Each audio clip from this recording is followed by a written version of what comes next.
프로젝터와 그 팀에게 깊은 감사를 드립니다. 이번 전시는 양 기관의 구체적 협력과 공동 연구가 실현된 결과물이라고 할 수 있습니다. 또한 이 전시가 개최될 수 있도록 작품들과 자료를 보여주신 작가님들 진심으로 작가님들하고 소장자 지역기관에도 정말 감사를 드립니다. 그리고 전시와 연계된 학술 행사를 후원해 주신 신년 중단에서도 감사를 드리고 또 역시 묵묵히 전시를 준비해 주신 국립현대미술관 직원분들께도 감사드립니다. 국립현대미술관은 앞으로도 세계 주요 미술관과의 협력 관계를 확대 강화하여서 한국 미술을 세계에 알리는데 소홀함이 없도록 하겠습니다. 감사합니다.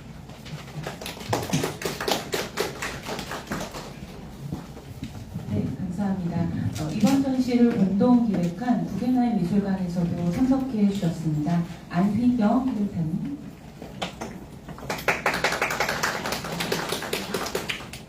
네, 감사합니다. 이번 전시를 기획한 강수정 학예연구관의 전시 기획 의도 주요 작품을 소개드리도록 하겠습니다.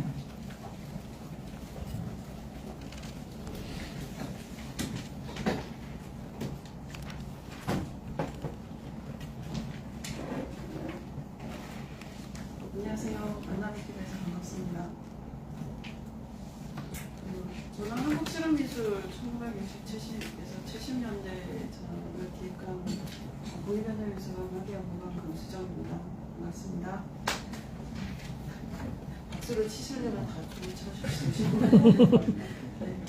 일단 오늘 이 자리에 이제 여러분을 모시고 말씀을 나누게 돼서 굉장히 감사하고 영광스럽게 생각하고 있습니다. 제가 이 시대에 많은 청년 작가들이 힘든 상황에서도 노력을 하시고 대범하지만 또 이렇게 도발적이고 그 시대에 상상할 수 없었던 것들을 어려운 환경 속에서도 창작해서 우리에게 소장품이나 아니면 전시를 통해서 보여주시는 부분을 얼마나 잘 전달할 수 있을까, 얼마나 이거를 공유할 수 있을까에 대해서 많이 고민을 했습니다. 그래서 부족하지만 최선을 다해서 말씀을 드리고 또 이 부분에 대해서 더 궁금한 점이 있으시다면 언제든지 또 말씀드릴 수 있도록 하겠습니다. 우리의 작업은 실험 무에서 출발, 창조만을 위한 행동이다. 무동의 선언 1967년입니다.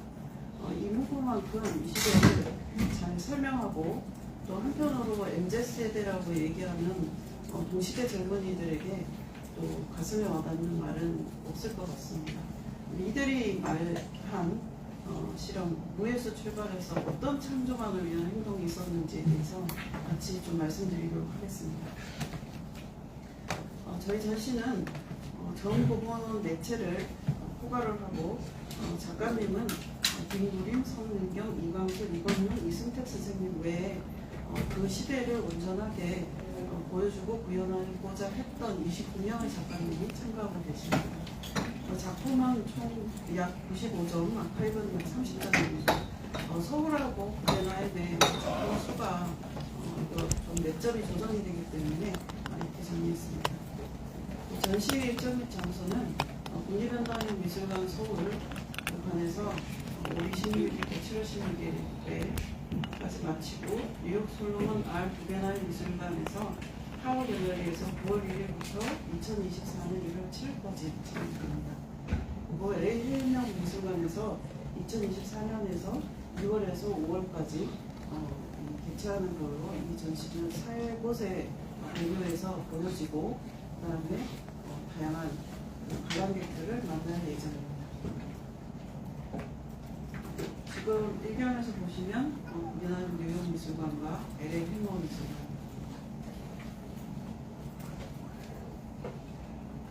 저희 전시 목표는 당대 실험 미술이 한국 미술을 혁신하고 세계 미술계 일원으로 실천의 영역을 확장하는 이 한국 실험 미술의 역사를 되살려 구겐하임, 제가 짧게 구겐하임 미술관과 공동 직체로 가장 중요하게 생각하는 것은 지리적 경계와 국가적 정체성을 넘어서 초국가적인 문화적 공간들을 형성하는 것이 두 미술관의 목표였습니다. 그리고 또 국립현대미술관은 글로벌 미술계의 한국 미술의 영향력과 소통을 확장하고자 노력했습니다. 전시 추진 경과입니다. 전시 추진 경과에 대해서 좀 중간중간에 질문을 좀 많이 받았었는데요. 이 전시는 2017년 구겐하임 미술관의 아시아부 시니어 큐레이터 알렉산드라 모누가 토미오 마이 관장님의 만남으로 시작되었습니다. 그래서 한국을 방문하고 전시가 제안이 되었습니다. 그리고 18년 7월 구겐하임 미술관으로부터 공동 개최 제안이 서신 공식 수락되면서 본격적으로 진행이 되었습니다. 그리고 양기간 안희경 큐레이터와 저희 큐레이터링 미팅이 있었고 소장품 실사들이 본격적으로 좀 진행이 되었습니다. 보시는 전시 작품 이미지에서 우리 안희경 쌤과 제가 뉴욕과 우리 과천관 소장품과에서 전시 작품을 미리 보는 장면인데요. 이때 봤던 작품이 오늘 여러분에게 선보일 예정입니다. 그리고 2019년에서 2021년 코로나로 인해서 점점 이 부분들이 모든 스케줄들이 좀 중단이 되었다가 다시 시작되면서 오늘 전시를 개막하게 되었습니다. 한국 실험 미술을 주목하는 이유에 대해서 궁금해하십니다. 저도 이것이 궁금해서 여러 방향으로 찾아보고 또 연구를 해봤었는데 단장님께서 말씀하셨듯이 이 역사가 한국전쟁, 국가재건과 산업화 근대화를 급속도로 달려왔고 오늘날 이제 신진국으로 진입하게 된 아주 드라마틱한 역사를 가지고 있습니다. 이 역사 속에서 청년 작가들은 기성세대에 대해서 저항하고 또 예술로 실험하면서 다양한 전위적 예술을 실천했습니다. 이때 부각된 담론 중에 여성과 지역 또 확장이라는 부분은 지금 여전히 저희에게 유효한 키워드로 발전되고 있고 또 이 당시에 그래도 18혁명 그다음에 제3세계 페미니즘에 대한 관심을 이 시기에 대해 전환기가 오고 있었습니다. 또 이제 세계와 우리 한국은 두 곳 다 대전환기를 맞고 있었지만 지역적 특성에 따라서 그 전환기는 다르게 각각 적용되고 있었습니다. 그리고 이 세계미술계가 옛날에 비해 확장되면서 문화가 굉장히 많이 발전하고 있었는데 그때 한국은 이런 상황에도 불구하고 국제미술계와 동시대적 소통에 대해 많은 노력을 하고 있었습니다. 그래서 이 부분이 오늘날 어떤 의미를 보여줄 수 있을까를 중심으로 해서 이 전시가 설계되었습니다. 전시계획 방향은 앞에 말씀드렸기 때문에 이 부분은 앞부분을 생략하고 다만 이제 이 전시는 전시뿐만 아니라 도록과 학술 행사, 그다음에 퍼포먼스 재현을 통해서 그 한국 미술자를 재정립하고 보여줌으로써 실제로 텍스트가 아니라 새로운 담론을 연구권에 촉발시키는 부분에 대해서도 굉장히 중요하게 세세하게 좀 세팅이 되어 있습니다. 전시 구성을 말씀드리겠습니다. 전시 구성은 10년의 기간을 청년 작가 연립전 에이지 그리고 대구현대미술제 제사집단 ST그룹이라는 주요 단체를 중심으로 구성을 하고 그 가운데서 이 그룹과 개인을 넘어서서 활발한 활동을 다차원적으로 하신 또 대표 작가님의 작품도 함께 볼 수 있도록 하였습니다. 그래서 이들의 다양하고 도발적인 예술 실천의 형태를 탄생시킨 전위적 실험의 창작 동력과 사회문화사적 가치와 의미를 함께 고찰하는 것을 구성을 하였습니다. 그리고 빠르게 옛날에와 상파로 비닐날레를 해외에서 또 조명하면서 1960년대 공존했던 전위미술 운동가에 의한 관계를 다시 한번 저희가 글로벌 맥락에서 재해석해 보고자 했습니다. 또한 국립현대미술관 소장품 33점을 기반으로 구겐하임에서 상장한 소장품, 그다음 몽마의 상장의 소장품 등을 전시에 포함했습니다. 전시 전에도 혹시 기간 중에서도 또 그 해외의 일본과 미국 쪽, 유럽 쪽에서는 한국 실험미술 작가의 작품들을 끊임없이 지금 꾸준히 소장하고 있고 오늘 아침에도 여러 가지 이렇게 기사를 통해서 옥션이나 아니면 갤러리 혹은 전시장을 통해서 부각받고 있는 부분을 좀 확인해 볼 수 있습니다. 그래서 이러한 이제 한국을 포함해서 뉴욕, LA 방문하는 글로벌 관광객들의 이해를 돕기 위해서 사실 아카이브 참고 사진을 굉장히 많이 좀 효과를 하려고 했는데요. 이 부분에서는 이제 로베나인 지역에 도움이 좀 컸습니다. 시각 부분에서. 한국에서는 텍스트를 읽을 수 있기 때문에 텍스트 부분을 굉장히 좀 우선적으로 했었는데 직관적 이해가 될 수 있는 이런 자료들, 그러니까 사진과 그 다음에 이미지들 전시에 묻혀 나오지 못한 그 당시에 지금은 실제하지 않는 아카이브 사진들을 보여줄 수 있도록 했습니다. 그래서 전시 주제를 보다 확장적으로 이해하고 해석할 수 있는 기가 될 수 있도록 했습니다. 전시장 도면을 보시겠습니다. 첫 번째 섹션은 육전시장 처음 시작해서 청년선언과 시대의 전환으로 해서 첫 번째 전시 섹션이 시작이 되고 그 다음에 육전시장 아래에서 도심 속 24분의 1초의 연인 이무림 작가님의 작품과 활동을 보실 수 있습니다. 그 다음에 세 번째 전시관에서는 한국 아방가르드 협회 AG라고 저희가 얘기를 해서 부분을 활동을 보실 수가 있고 거꾸로 전통이라는 부분에서 이승택 작가와 전통에 대한 제 해석을 살펴볼 수 있습니다. 7년 시장으로 이동해서 그야말로 그 지구촌에서 지구와 촌마을이라고 제가 이제 다시 시조를 한번 또 에디터들과 만들어 봤는데요. 여기를 통해서 ST학계, 대구현대미술제, 서울비엔날레, 파리비엔날레를 동시대적과 다차원적으로 융합형으로 전시장을 구성해서 보여드리는 방식을 선택했습니다. 주제 및 전시작품 말씀드리겠습니다. 위에 수 있는 것들은 대부분 저희가 이번 전시를 하면서 빼낸 축출한 시대의 경구, 굉장히 좋은 경구들을 썼습니다.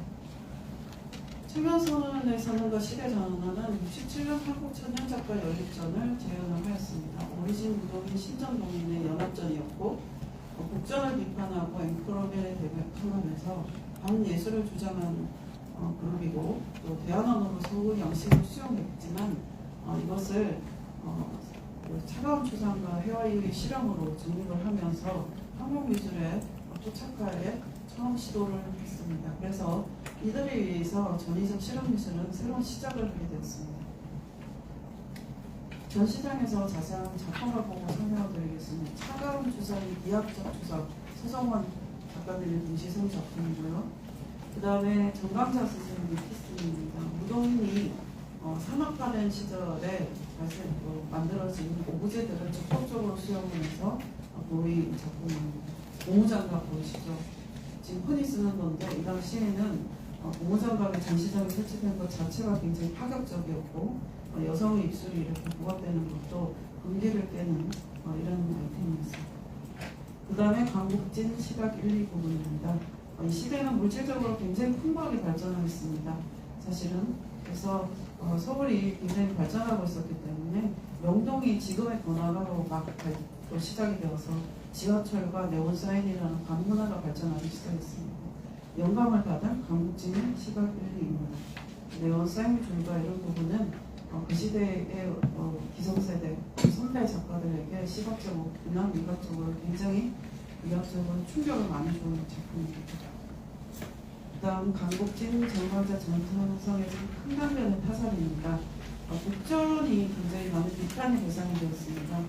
그래서 그 자상파 국전을 철폐하라는 이제 문구를 이분들이 쓰시고 문화 사이비 부정 축제자를 물러나라고 하시면서 한강다리에서 이렇게 탭닝을 했습니다. 불을 태우고 이렇게 장례식을 촬영해서 이번 전시는 그린 아티클에서 재건되는 국가의 공적인 시설, 지금 보면 한강다리의 교각들이 있는데 이렇게 새로 발견되는 공간에 대해서도 같이 나눠보려고 굉장히 애를 많이 썼습니다.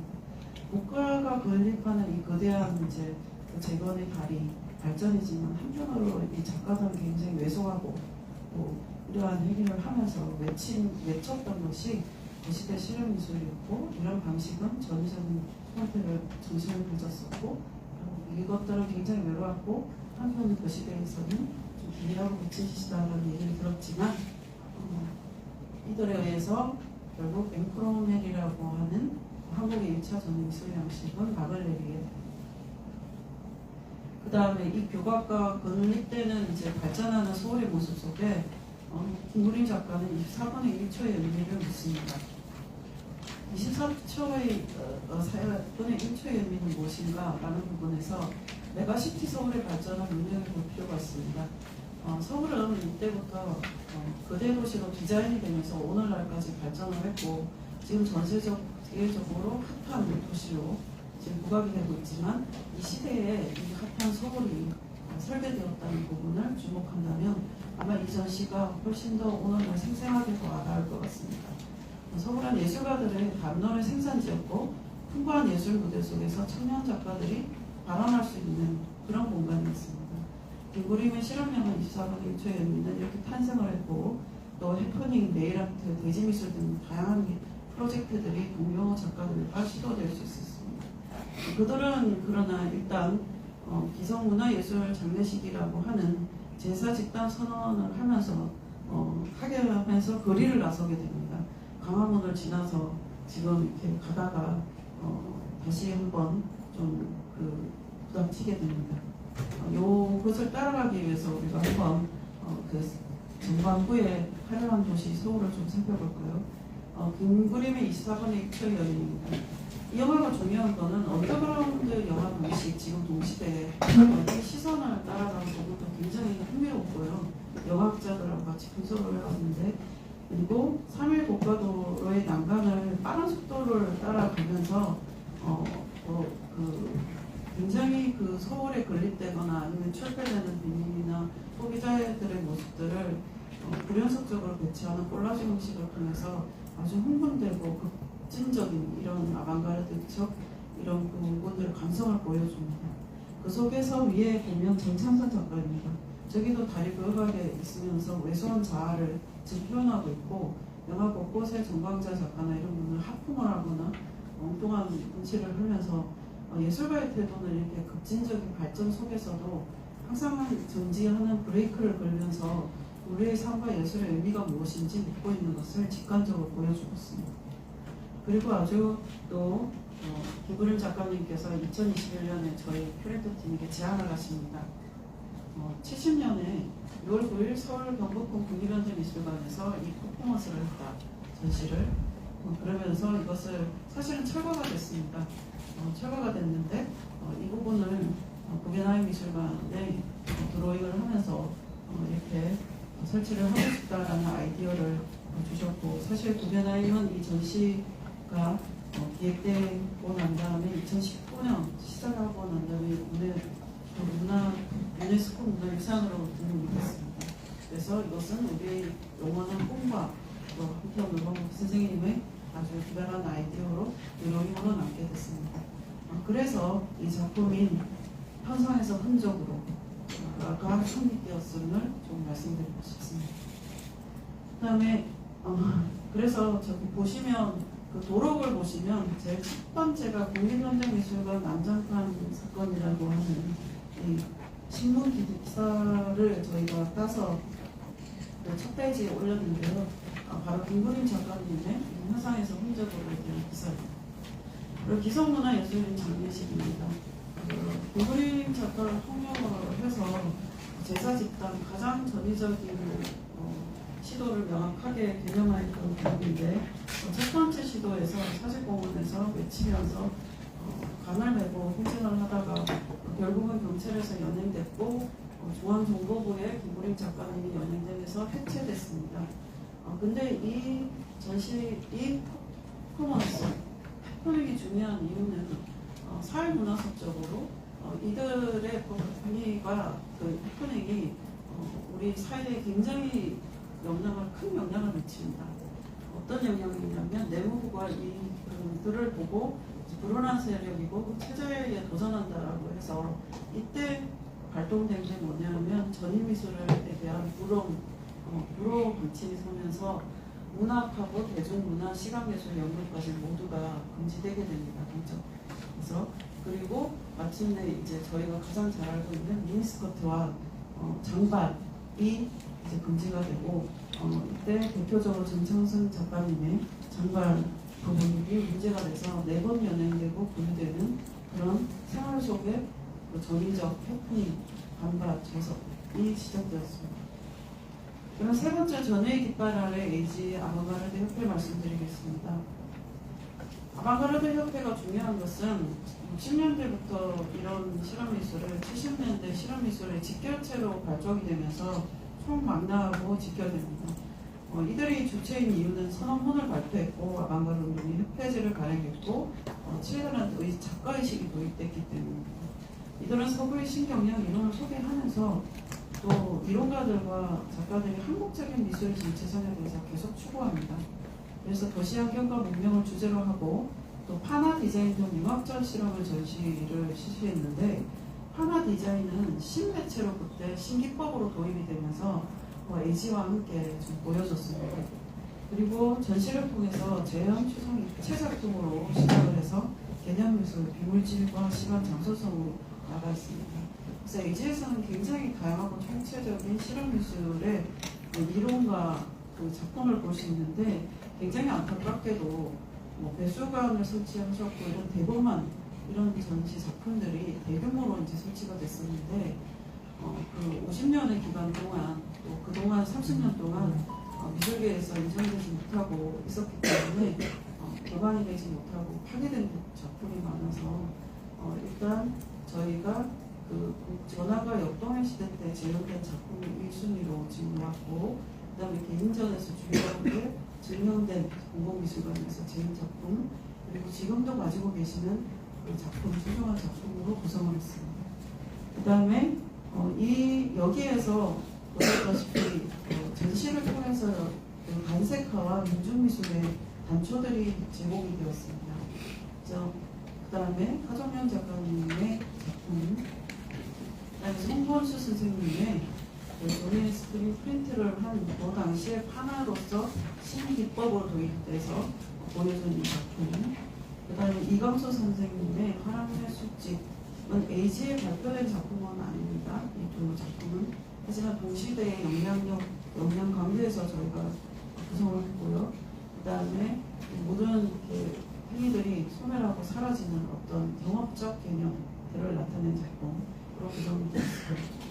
그 다음에 족보로 전통 부분입니다.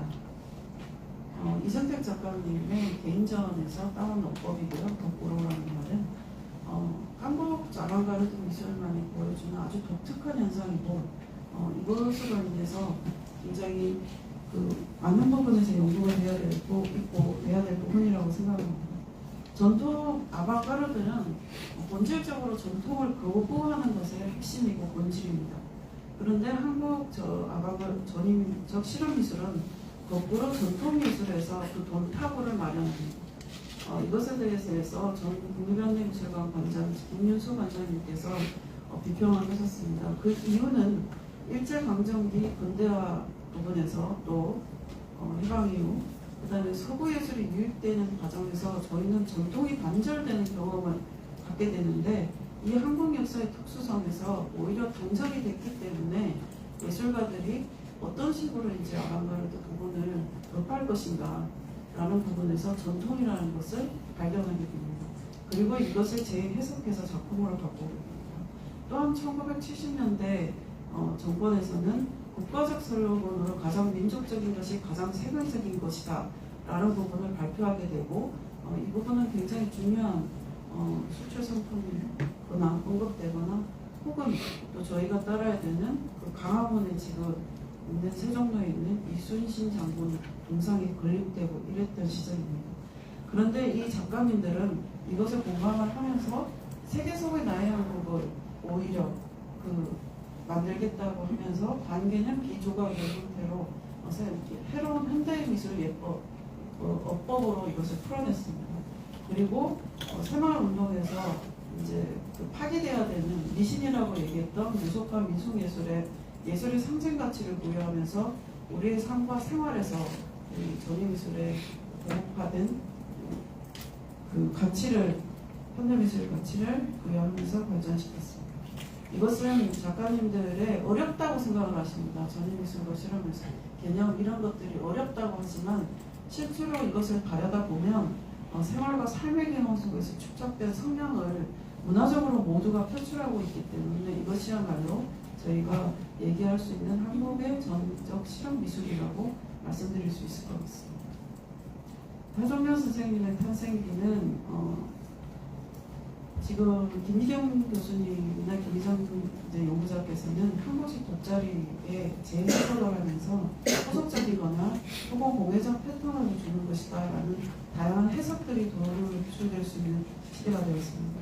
또 이성태 선생님의 무제 합창단 같은 합판이나 또 구겐하인 아부다비에서 소장하고 있는 새싹 작품입니다.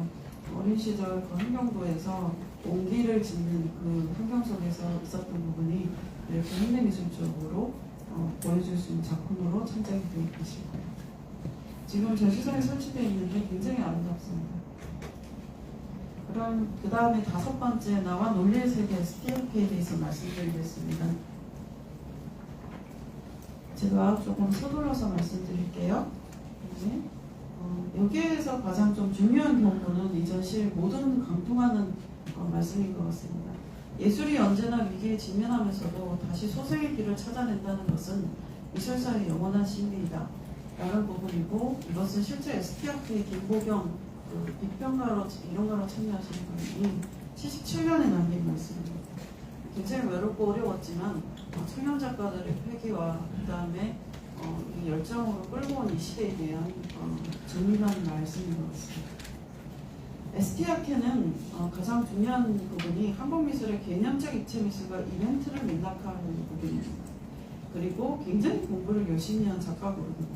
동서양 철학과 미술인을 통합적으로 연구를 했고 분석적인 기반을 하고 이것을 통해서 작품을 자기 신의 작품들을 이제 자신감 있게 나는 이렇게 철학적으로 얘기했다고 말씀할 수 있는 시기가 됐고, 가장 양식적으로 특징은 이벤트 로지컬, 주로 이건종 선생님으로 대표해서 말씀드리는데 일상성을 탈각시키고 개별화됐고 반복을 통해서 보여집니다. 앞에 해프닝은 그룹으로 주로 이렇게 발표가 됐고 ST아크는 혼자 개별적인 퍼포먼스 형태 이벤트를 발표한 게 차이점입니다. 60년대와 70년대. 그리고 ST아크에서는 성명경으로도 작가로 대표되는 사진을 통해서 행위를 기록하고 그 자체로서 퍼포먼스를 만드는 작품이 발표됩니다. 이것이 이 그룹의 가장 큰 특징이자 기여이고, 그 다음에 이런 부분은 전시장에서 확인할 수 있겠습니다. 이렇게 작품이 창작될 수 있었던 이유는 청년들은 70년대 유신 이후로 모일 수가 없었습니다.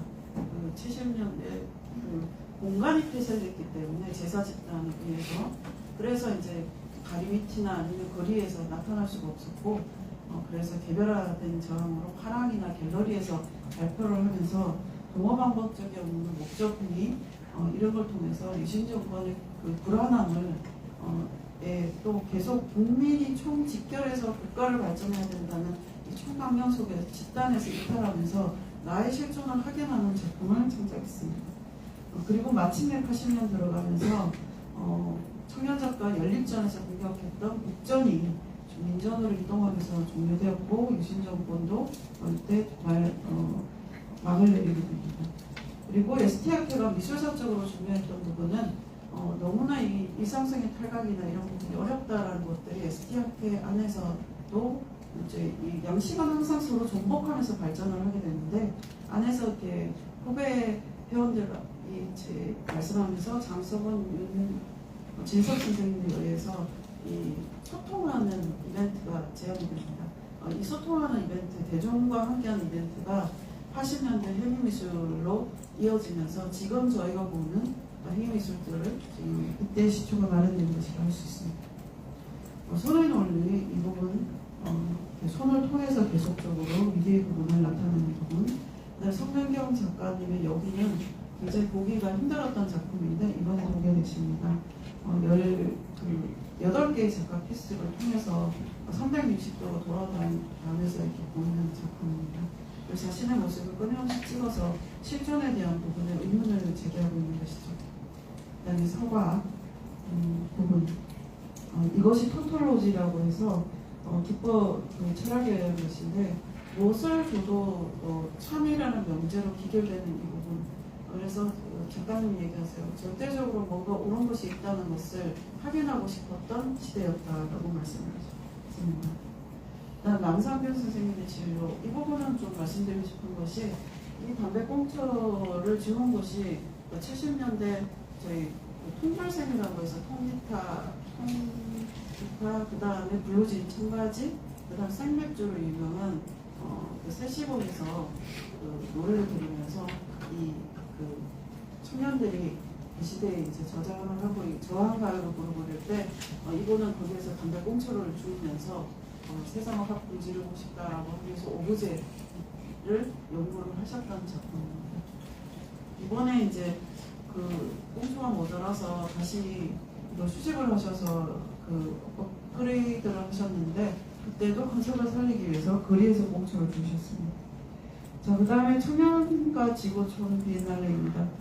이 파트에서는 해외 비엔날레뿐만 아니라 한국에서 있었던 서울 비엔날레와 대구 현대미술제를 다시 시차적으로 살펴봤습니다.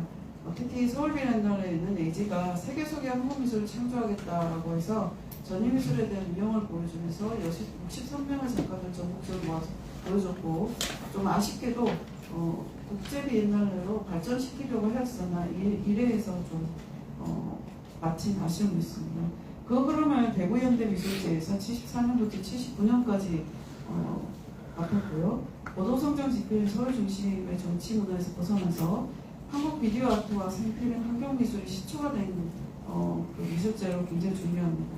전국의 시험미술제를 써냈고 그 다음에 여기에서는 마지막 79년에 일본 작가의 참여로 세계성과 지역성, 전위미술의 대제전에 대한 시초를 마련한 부분으로 중요하게 얘기가 되고 있습니다. 그리고 또 이 73년에 저희 서울에서 이렇게 하고 있을 때 한국에서 제8회 파리 비엔날레가 열렸습니다. 68혁명 영향으로 세계 35세 미만 청년들만 참여하는 강연 기준이 있었기 때문에 기존에는 전부 다 선배들이 참여했었지만 이때 실험미술 작가들이 참여할 수가 있었습니다. 그래서 젊음을 펼치는 대제전으로 키워드가 젊음이었고 유명한데 우리도 참가하게 됐습니다. 그래서 이건영, 신문석, 박형기 작가들이 참여하게 되면서 브라질, 프랑스, 영국 이런 부분에서 전위미술 청년 작가들과 동등하게 소통하고 경쟁하는 장이 마련됐습니다. 이 파트는 우리 안희경 선생님께서 굉장히 전문적으로 연구하는 부분이기도 합니다. 그리고 미술계와 언론의 관심을 그 당시 많이 받고 됐는데요. 통해서 실시간 이제 글로벌 미술사의 창의를 다양화시키는 현장의 주역으로 등장하게 되었습니다. 이건현 선생님 신체한 굉장히 유명한 작품이고 지금 전시장에 가면 2023년 버전을 보실 수가 있습니다. 그 다음 신문선 선생님 현전도 당시 출품작인데 보실 수가 있고 이광수 선생님께서 75년에 참여하셨을 때 했던 작품도 지금 작가님 오셔서 직접 만들어 오셨습니다. 그 다음에 박경기 작가님과 이광수 작가님 이 두 분과 이 네 분은 동시에 대구 현대미술제와 LG에도 함께 참여하시고 그때 작품이 지금 비엔날레에 참여하신 겁니다. 세계 비엔날레. 여기에서 이제 대구 현대미술제의 특성을 보여주는 작품이 그때 산파울로 비엔날레에 오셨던 작품.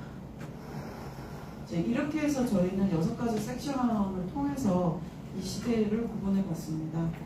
선행연구에 대한 부분 전시에 대해서 항상 말씀을 드리게 되는데 2000년 이 연구는 김미경 교수님께서 한국의 실험미술이라는 논문과 그다음 책을 발표하면서 저희가 학계의 미술사로 제안이 됐고 양식화됐습니다. 그리고 바로 다음에 2001년 국립현대미술관에서 한국현대미술의 전개 시리즈 전환과 역동의 시대전에서 실질적으로 20몇 년 만에 이 작품이 이 양식이 재현이 되었습니다. 그래서 시각적으로 확인을 하면서 한국미술사에 맥락화되고 소장품되면서 양식화되었다고 저희는 하고 있습니다.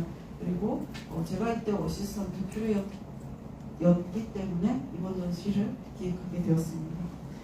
그 다음에 전시 도록에 대해서 말씀드리겠습니다. 이렇게 이제 국립현대미술관에서 하는 기획과 소장품은 저희 미술사를 재정립하면서 지속적으로 세계 미술사에 맥락화하고 공유하는 노력을 하고 있습니다. 전시 도록에서는 이러한 모든 저희들의 연구와 그 7년 동안 이런 부분들이 학자들과의 그 공유 이런 것들이 실려져 있습니다. 제가 특히 좀 중요하게 생각하고 안희경 선생님과 했던 부분은 마지막 챕터에 나오는 한국실험미술 글 모음입니다. 거기에 보면 당대의 이론가와 작가님들이 쓰셨던 글들을 모두 모아놨습니다. 그때의 원투와 말투를 그대로 전부 다 실어놨는데요. 얼마나 이분들이 치열하게 고민을 하고 창작활동을 했는지에 대해서 잘 아실 수 있을 것 같습니다. 학술행사 퍼포먼스 교육 프로그램 일정은 31일 수요일 날 지금 그 사회문화사업적으로 저희가 접근했기 때문에 다음 학년의 이상록 선생님부터 시작해서 옛날의 연구자들 그리고 당대의 전위미술에 참여했던 윤진석 선생님, 조승영 정윤식 연구자분들과 함께 펼쳐지게 됩니다. 포퍼먼스는 김구림 선생님, 성능경 선생님, 이건영 선생님 세 분이 각각 서울관에서 실행을 하고 9월에 국외나인 미술관에서도 이것이 또 실현을 하게 됩니다. 그래서 이 세 분께서 직접 가셔서 또 달팽이 구름, 신문 읽기 이런 것들을 시연하면서 글로벌 관람객들과 함께 만나게 될 예정입니다. 다음 기대국과 말씀드리겠습니다. 총 정리라고 보시면 되겠습니다. 이 한국의 실험미술관들은 지금 제가 섹션마다 시초가 됐다, 실험미술이 시초가 됐다, 뭐가 시초가 됐다라고 하는 것처럼 90년대 미술 작가들이 계속 한국미술의 원형으로 60, 70년대 실험미술 작가들을 소환하기 시작했습니다. 그래서 지금은 20세기 가장 또 한국에서 이렇게 보여주면서 또 해외 미술사, 글로벌 미술사에서도 지금 이 전시와 이 책을 통해서 20세기의 가장 중요한 아방가르드 실천 중의 하나로 자리매김하게 되는 현장에 저희들이 지금 서 있다고 말씀드리고 싶습니다. 그래서 서울을 첫 시작으로 그것은 솔로몬 알 구겐하임 미술관, LA 헬러 미술관을 통해서 또 초국가적 관심과 공간들을 형성을 하고 글로벌 미술계의 한국 미술의 영향력과 소통 확장 기회를 마련하고자 합니다. 이를 통해서 글로벌 미술사의 다층적 발전에 저희가 기여하고 또 그들의 이야기를 들어보면서 한국 미술사의 다층적인 발전에도 큰 역할이 되기를 좀 기원하면서 이전시를 작가님과 이론가 연구자들 그리고 현장의 다양한 분들과 함께 협력으로 진행을 하였습니다. 여기까지가 제가 드릴 수 있는 말씀입니다. 부족함이 있더라도 그래서 좀 많은 노력이 있었음에 대해서 즐거운 마음으로 좀 잘 여러분이 봐주시면 감사하겠습니다. 고맙습니다. 네, 전시 투어를 하기 전에 혹시 궁금한 사항이 있으신지 손을 들어주시면 저희가 마이크를 전해드리도록 하겠습니다. 안녕하세요. 저 국민일보 손정국이고요. 네, 전시 많이 기대했었고 사실 이 70년대 실험미술이 탄생하게 된 배경을 가지고 한국과 국제사회가 완전히 딴판이었잖아요. 네. 국제사회는 어쨌든 6.8 혁명이 있었고 페미니즘 운동들도 분출하고 막 그런 상황이었지만 한국은 사회부가 분쇄되고 5.16으로 넘어가는 그 시점에 얘가 터졌단 말이에요. 운동이. 근데 뭔가가 촉발점이 있을 거라는 생각은 드는데 항상 보면 이 시대에 이런 다양한 운동들이 생겨났어. 이거 엄청 자생적이야 라고만 계속 전파되고 있었거든요. 근데 예를 들어서 단색화 같은 경우도 분명히 촉발점이 있었잖아요. 도쿄에서 열렸던 다스가스 흰색전 이후에 뭐 한국 미술계가 전부 다 밀가루 뒤집어 쓴 것처럼 허했다라고 이제 정언을 하시거든요. 그래서 저는 무엇이 촉발점일까에 대한 궁금함이 있었는데 오늘 전반적으로 개념미술이라는 용어는 쓰시기는 하셨어요. 근데 그때 성능경 선생님 인터뷰를 한번 했었을 때 그 ST의 첫 창립전을 할 때 조셉 포스트 개념미술에 관한 스타디를 이제 하셨다 그러더라고요. 근데 그런 부분에 대해서 뭔가 이 촉발점에 대한 뭔가가 생겨난 그 오리진에 대해서는 이렇게 약간 비켜나면서 와 이때 이런 것들을 우리가 이렇게 했었어 라고만 하는 것들이 저는 이제 뭐랄까 서구의 영향관계라는 게 있는 거잖아. 우리가 영향을 당연히 받는 거지. 근데 왜 영향받은 그 영향을 준 것이 무엇인가에 대한 국제사회 어떤 사회운동적인 그런 흐름을 떠나가지고 미술 것 자체적인 영향이 분명히 있었는데 그 부분에 대한 탐구는 우리가 외면하고 있는 건지 아니면 모르는 건지 좀 전반적으로 이렇게 좀 무시하고 와 우리 독창적이었어를 한국 미술계가 국내 현대 미술가조차도 그렇게 하고 있는 것이 아닌가 하는 그런 좀 질문이 생기더라고요. 정말 소중한 질문 굉장히 감사하게 생각하고 있습니다. 연구자들과 이제 저희가 이 전시를 기획하면서 학술 세미나 같이 줌 미팅도 모여서 하고 교진들 그다음에 자문회의나 이런 것들이 굉장히 많았었는데 그 부분에 대해서는 제 프레젠테이션에서는 대안 언어라는 부분으로 지금 말씀을 드렸습니다.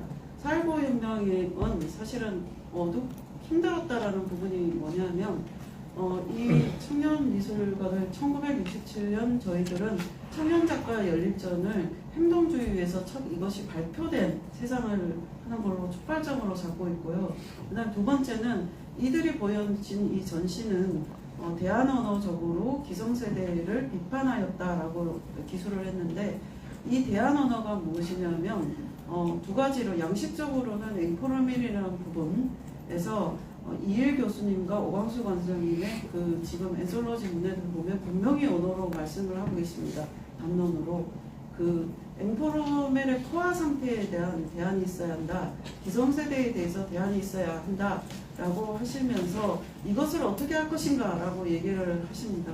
하는데 이 부분에 대해서 그때 청년 작가들이 모티브를 한 것은 다다 그 다음에 이런 서구에서 촉발되어 있던 이런 양식들을 공부를 하고 수용을 하게 됩니다. 수용을 하고 이것을 차용을 하면서 이 한국적인 스타일에 맞게 우리가 앵코르맨이나 사회에 대해서 저항하는 이런 부분의 언어로 이게 만들어냈기 때문에 토착하라든가 재맥락하라는 말을 저는 재맥락하라고 하는데 재맥락하라는 언어로 지금 말씀을 드리고 있습니다. 그래서 이제 그 영향관계를 거부하거나 부정하는 것이 아니라 그것은 분명히 있었고 모든 논문이나 아티클에도 그것에 대해서 이야기가 되고 있습니다. 되고 있고 그런데 이것을 받아들여서 우리 미술에서는 어떻게 표현이 됐고 어떤 전시나 아니면 형태를 통해서 계속 발전해 왔는가라는 부분입니다. 그리고 제가 예경에서 있었던 발표들 연구나 이런 거 봤을 때 선생님들이 솔직하게 말씀을 하세요. 지금 기술을 하시고 그러나 여기서 제 간과하지 말아야 하는 부분은 이것을 어떻게 받아들였냐는 부분인데 그때는 개발 독재 시대였기 때문에 해외 정보나 아니면 교류나 이런 것들이 다 통제되고 있었잖아요. 그래서 이것이 굉장히 제한적으로 받아들인 거였고 인쇄 잡지나 아니면 이런 누군가의 정보에 의한 것들이었기 때문에 이것들이 직관적으로 수용이 되면서 또 여기에서 상상력이 덧붙여지면서 또 이 작가님의 작품으로 가는 그런 행보들도 볼 수 있었습니다. 네, 다음 질문 혹시 있으실까요? 네. 네,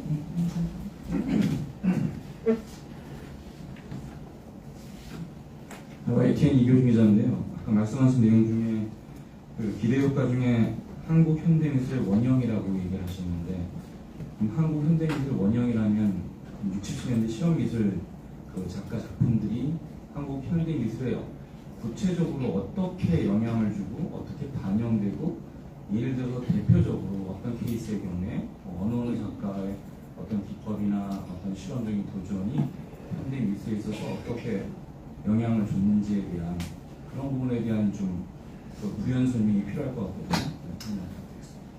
작가 부분에 대해서는 특정 작가를 적시하는 것보다 이것이 90년대 비디오 아트나 이런 부분에서 우리는 또 한 번의 미술사의 단절이라는 작은 양식에서 크게 보면 그렇지만 경험을 하게 됩니다. ST학회가 82년에 해체가 되면서 실질적으로 실험미술이라고 하는 10년 동안에 있었던 이런 청년 작가들에 의한 이제 활동들은 거의 이제 수면 밑으로 내려가게 되고 그야말로 단색화의 시대가 열리게 됩니다. 단색화 시대가 열리고 80년대 이제 좀 70년대 말에서 80년대로 가게 되면 그 민중미술이 주요 양식으로 부각이 되기 시작하죠. 그래서 30년 이상을 이 미술은 그냥 외부 그 해외 미술 사조를 그냥 따라한 것들이 아닌가라는 의심을 받으면서 이제 묻혀지게 됐어요. 근데 1990년대 중반에 히트니 비엔날레가 이제 93년 국립현대미술관에서 임영범 관장님께서 이제 열었는데 그게 또 3개월 텀을 두고 히트니 비엔날레와 국립현대미술관이 히트니 비엔날레 전을 열게 됩니다. 그러면서 비디오 아트나 이런 개념 미술이 또 한 번 한국에 들어오면서 다양한 90년대 청년 세대들이 이것들을 받아들이게 되면서 확장되게 돼요. 근데 이때 한국에서 이제 연구를 하고 하다 보면서 우리가 60, 70년대 이미 이런 활동이 있었고 이런 분석 철학을 연구를 했고 그다음에 페미니즘에 대해서 얘기를 했고 이런 것들이 있었구나라는 얘기들이 나오면서 이제 젊은 작가들이나 연구자들이 아티클을 쓰거나 글을 쓸 때 이 부분을 계속적으로 소환을 하고 계십니다. 그리고 이제 회계미술을 또 그 끝까지 이 40년 동안 50년 동안 이것을 저버리지 않고 개별 활동을 하신 작가님들이 계셔요. 이 개별 작가님들은 끊임없이 콜라보를 통해서 협력을 하고 계세요. 특히 성명경 작가님이나 이런 분들은 젊은 예술가들하고 이권영 선생님하고 파트펀치라고 하는 그런 퍼포먼스를 같이 공공미술관과 시립미술관에서 하시면서 서로 주고받기를 하고 그다음 또 영향을 주고 그렇게 하고 있습니다. 네, 다음 질문을 하도록 하겠습니다. 이쪽으로 마이크를 드릴게요. 네, 설명 너무 열심히 해주시기 잘 들었습니다. 첫 번째 질문은 손영욱 기자님과 같은 약간 그런 건데 6.8혁명이 어쨌든 전 세계로 영향을 미쳤고 일본까지 왔잖아요. 그래서 그 6.8혁명에서 이제 영향을 생각이 갑자기 안 나네. 그래서 이제 우리가 6, 7, 8년 혁명과 한국 그 전위미술의 그 관련성에 대해서 지금 분명한 어떤 그 설명은 없으신 것 같으니까 저는 그냥 거기에 대해서 좀 더 많은 연구를 했으면 하는 그런 생각이 들고요. 한 가지 이제 질문을 하게 되면은 우리나라의 실험미술하고 시간에 대한 문제에 대해서 얼마나 이제 다루었는지 계속 궁금하거든요. 그러니까 예를 들면 ST 같은 경우에는 시간과 공간에 대한 문제는 나름 치열하게 논의를 하고 공부를 했다고 하는데 그러면 그때 우리나라 실험미술가들의 시간이 무엇이냐 그거에 대해서 얼마나 이제 고민을 했고 연구를 했고 했는지 그게 좀 궁금하고 보면은 그 현상에서 흔적이 1970년에 나왔잖아요. 그때 흔적이라는 것이 좀 시간과 관련이 있다고 생각해요. 흔적, 어떤 그 순간의 흔적을 어떻게 보면 그 예술에 담는다. 이런 게 이제 시간과 예술과 관련성이잖아요. 그리고 이제 1963년에 이제 백남준 이야기 한마디 하면 그 13대 고장난 텔레비를 가지고 13가지 시간론을 거기서 펼쳤거든요. 시간이라는 것은 해석하기 나름 여러 가지 방식이 있는데 백남준은 이제 TV라는 그 매개체를 통해서 시간이 이런 것이 하고 13가지로 이야기를 했고 관객이 그것을 보고 그러면 관객이 생각하는 시간은 뭐냐 이거를 이제 물어본 그런 전시라고 생각하거든요. 그런데 이권영 선생님도 이제 시간론에 대해서 많이 이야기를 하셨다고 하는데 그리고 또 김구현 선생님도 24분의 1초라는 제목 자체가 시간적인 주제잖아요. 그랬을 때 과연 그 당시에 우리나라 전위 실험미술가들이 시간에 대한 담론이랄까 고민이 어느 정도였는지 설명해 주세요.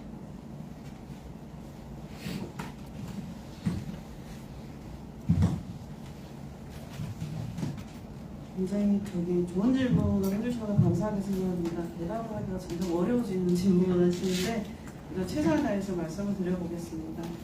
6.8혁명과 한국 실험미술에 대한 영향력에 대해서 저도 굉장히 궁금해서 사실은 좀 열망이 있었어요. 어떤 혁명에 대한 특히 이명미 연구장님이나 아니면 또 이런 분들께서 또 4.19 강혜성 그 박사나 이런 분들이 실험미술 작가들을 4.19 혁명세대 그때 이제 고등학교랑 다녔기 때문에 그 사회에 대한 적극적인 발언, 그 다음에 기존 세대와 다르게 우리라는 공동체가 아니라 개별적인 나라는 이런 개별적인 주체성이 생기고 또 특히나 이렇게 막 우리가 잘 살기 시작한 중진국으로 이제 가자라고 하면서 이제 물질적으로 발달한 세계이기 때문에 이들의 감수성과 시각은 확연히 다르다는 부분에 대해서 계속 이제 연구가 있었고 그래서 오히려 68혁명이라는 부분을 적극적으로 이렇게 공감하지 않았을까라고 생각을 했습니다. 근데 한국사학자 정진원 교수님하고 이 태제만 가지고 굉장히 오랫동안 토론을 해왔어요. 술도 하고 그랬었는데 68혁명에 대한 혁명에 대한 직접적인 연관관계를 얘기하기는 일본하고 비교해서 저희는 굉장히 어렵다고 얘기할 수 있습니다. 왜냐하면 이것은 저희가 이 시대를 이해를 해보면 충분히 납득할 만한데 거기가 그 당시에 제 그 참고 각주에도 나오는데 전시를 하고 계시는데 해프닝을 하는 그 시기에 그 간첩단 사건이 일어나서 여기 그 서울에 진입을 하고 이런 거고 또 우리가 굉장히 잘 아는 이승복 어린이 사건도 그때 있었고요. 그 다음에 68년도인가요? 그때 동백림 사건이 있어서 그 이용노 작가님과 윤희상 선생님이 그 안양교도소에서 지금 수감돼 있고 이런 상황이었거든요. 이 말은 뭐냐면 정보와 이렇게 그 교류가 굉장히 통제되고 있었다는 거고 그렇기 때문에 이 68혁명이 어떻게 됐다라는 걸 어렴풋이 알고는 있었으나 이것에 대해서 깊이 연구하고 자료를 입수하고 이럴 수 있는 상황이 아니었다는 거죠. 그래서 이제 전진아 교수님 말씀으로는 아마 금은 밤에 깜깜한 밤에 그 달이 빛날 때 굉장히 그 우리가 어려울 때 이걸 보면서 저런 세계에 가고 싶어 라는 이런 심정이 아니었을까라고까지 이제 도달을 할 수 있었던 거고 저도 문헌이나 이런 거를 좀 찾아보려고 굉장히 애를 썼는데 지금까지의 최종 연구진의 결론은 그렇습니다. 그래서 김신조가 68년에 넘어왔나요? 근데 그때 더 어두웠겠어요, 그 시대가. 어떻게 보면. 중간에 또 이렇게 8.15 행사 때 돌아가시고 뭐 행사하다가 이제 중계가 되고 이런 시절이었기 때문에 이것을 생각을 한다면 다리 교각이나 아니면 제사 집단의 그런 행동은 정말로 용감한 행동이었고 청년이었기 때문에 가능했고 근데 그 작가들 몇 명이 그 지금 시위한다고 뭐 경찰이 연행하고 이러지는 않은 시절에 우리가 생각을 하는 것이 아니라 그 시대를 돌아가면 국가 안기부에서 연행을 할 만한 시대고 그 다음에 언론 집단에서 이렇게 보내서 예술가들을 석방시켜달라고 공명운동이 있었던 시절이었다는 것이죠. 그리고 두 번째는 시간과 공간의 부분에 대해서인데 저는 이 연구를 하면서 특히 구겐하임 미술관의 연구자와 또 해외 연구자들하고 하면서 조금 굉장히 좀 흥미롭고 또 즐거운 또 이런 결론의 지금 도출 중간 과정에 있습니다. 근데 여기서 이제 밝히자면 그 STRK의 시공에 대해서는 사실은 이건용 선생님의 장소의 논리에서 굉장히 많은 그 핵심적인 그 사안을 볼 수 있을 것 같습니다. 왜냐하면 장소의 논리는 너무나 유명한 작품인데 이것이 정윤신 교수의 연구에 의하면 그 원급법에 대해서 지금 기준을 통해서 이 작품에 대해서 병렬적으로 연구를 하자면 서구의 어떤 저희가 교육받은 그 보면 서구의 원문법에서 소실점이 이렇게 항상 나를 중심으로 해서 이렇게 가고 있잖아요. 2010년에서 이렇게 가고 있는데 그 우리 이건용 선생님의 장소의 논리는 자기의 주체에 의해서 언어와 몸의 이동에 의해서 이 원근법과 시점이 다 다차원적으로 바뀌게 돼요. 그리고 보고 있는 내가 그 사진을 걸어놓고 제가 그쪽을 계속 돌아다니면서 나의 몸과 나의 여기와 저기가 작품의 여기와 저기와 어떻게 영향을 맺게 되는가에 대해서 한번 연구를 해본 적이 있었어요. 근데 그것도 달라질 수 있다는 거죠. 감상자의 입장에서는.